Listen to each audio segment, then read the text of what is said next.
Hey friends, now that Season 1 of The War Within is upon us and we're able to dive into delves beyond Tier 3, I wanted to share with you 10 tips that I've collected along the way that I hope will help you have a smooth and enjoyable experience as you gear up your characters.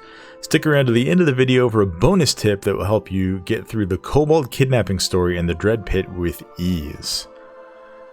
Tip number 1. Level Brann.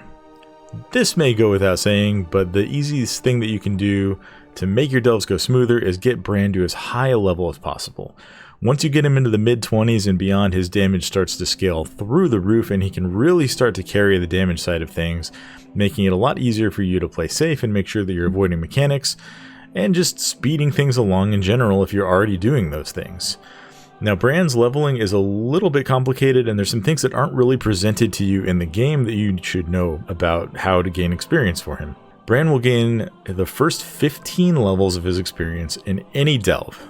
You will gain a lot of these levels just by going through the system all the way up to Tier 8, which is where you want to be when you start spending your bountiful keys, as we talked about in the last delve video. But once he gets to level 15, he's going to stop gaining experience outside of bountiful delves. I would highly recommend waiting until you're ready to go into your bountiful delves and spend those keys until you have already leveled Brann up to level 15. You can do that in level 5 or 6 delves. I don't know exactly where the optimal point of time spent versus experience gained is, but just make sure that you get Brann to level 15 before you go into these bountiful delves to start spending your keys in the seasonal content. Once you get him to level 15, you are going to run into a little bit of a limit on how much experience you can get for Brann per day because of the fact that there's only 4 bountiful delves available per day. However, you can get more experience with alts. So if you have multiple characters that you leveled up in the first few weeks of the preseason and you are ready to start gearing them up, you can play them after you played your main and get a little bit more damage from Brann. And up until level 30 so far, he's been gaining at least 1 level per delve. So you can really, just by playing 3 or 4 other characters, get a nice boost of experience for Brann. We don't know if this is intended. This may be something that Blizzard hotfixes. I don't really anticipate them rolling him back because this is very clearly a case of people doing what's intended gameplay and playing their alts through normal content that they should be expected to do. And there's not a way to turn his experience off or lock it. But just note that if you have more than one character, you're going to be able to get experience for Brann from bountiful delves more than once per day. Second tip is to use Brann as DPS. While you are able to use him as a healer and he does provide some defensive value in that role, Brann really shines as a damage dealer, and if you use him in that role with the correct Curios, which we'll talk about in the next tip, you can really get some insane damage that will absolutely carry the speed portion and just making sure that mobs are dying in an orderly fashion. Use Brann as a DPS in your delves.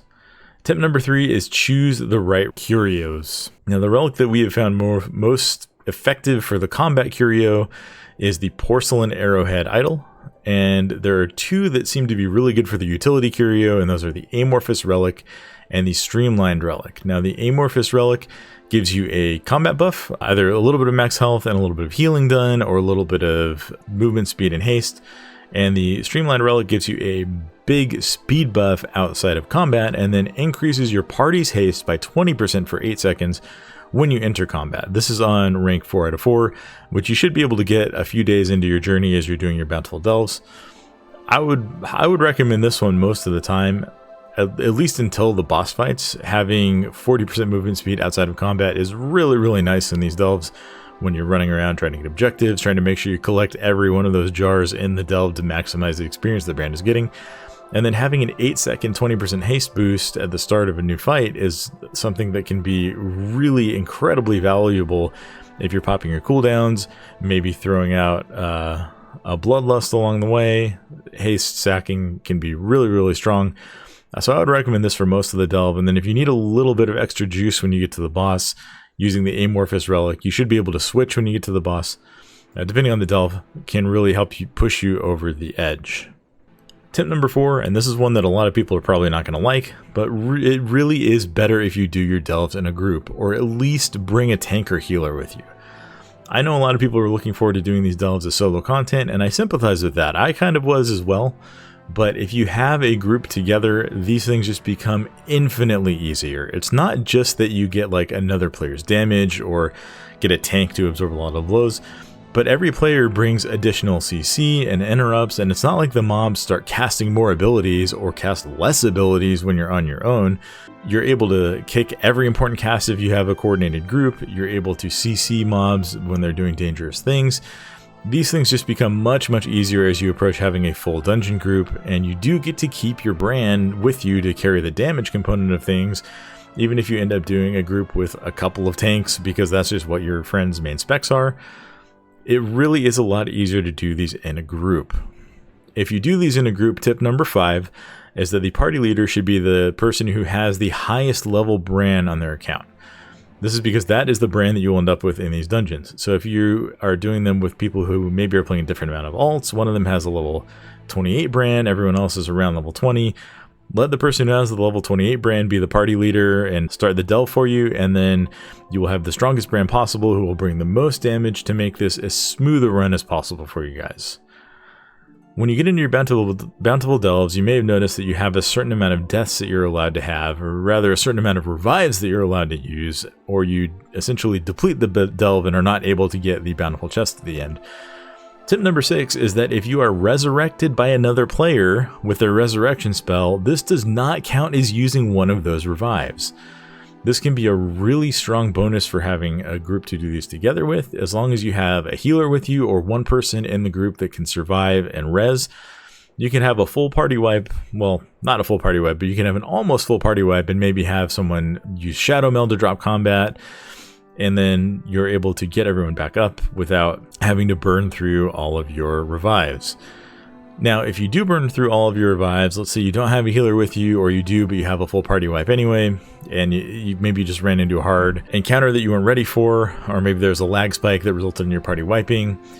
One thing that you can do that you need to be aware of is run out and restart the delve. Now, this is a little bit of a pain, but this is tip number 7. If you run out and restart the delve, before you finish the delve, it will retain its bountiful status.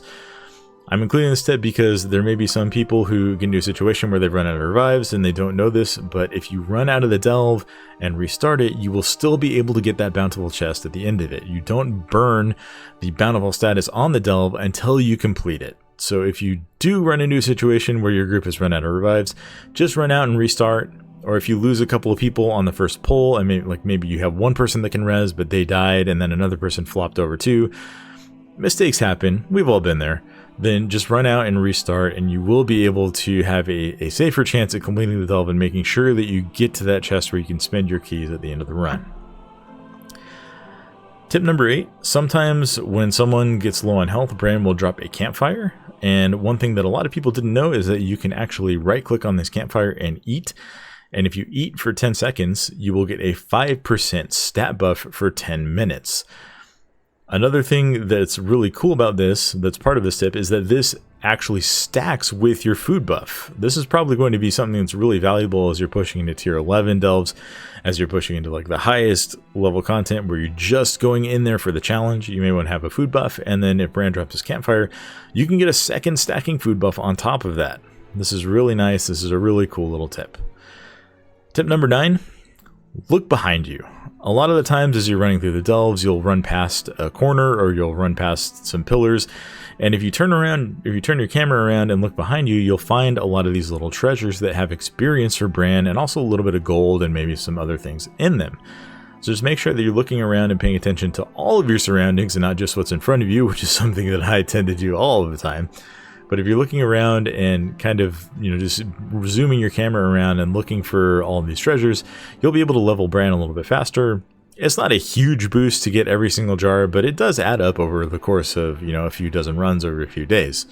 Tip number 10 is that Brann can actually gather for you. You may have noticed that there are herbalism and mining nodes and also fishing pools throughout the delves.